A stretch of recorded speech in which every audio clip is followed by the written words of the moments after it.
And so, you want to have this simple idea of how you look at potential. And so you want to have a 9 box that helps you, but the 9 box isn't actually doing anything with potential. It's just gridding out your own idea of it already.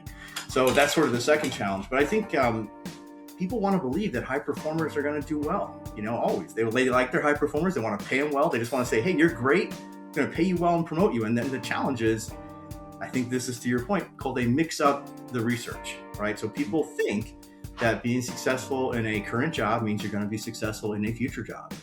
And no, that's not the research, right? The research is being successful in a current job will predict performance in a job of similar level and complexity, not higher level of complexity. And that's like the fundamental principle that a lot of leaders miss. And so they think, high performer equals high potential, and it just doesn't. And, they don't know the Peter principle, although they certainly will recognize it when you talk about it. But, they don't get that you can have somebody who's really fantastic at their job today. You promote them and they're terrible.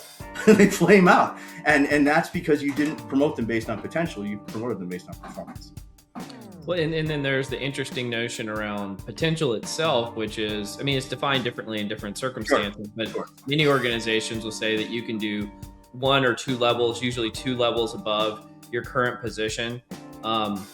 But then there's, I think, another miscalculation there, which is, let's say that person actually makes it 2 levels above, and then they perform adequately. Are they no longer a high potential? Yeah. Like, are you a high potential forever, or are you high potential until you've achieved your potential from like a Peter principle standpoint? Yeah. Right. And all of the complexity there.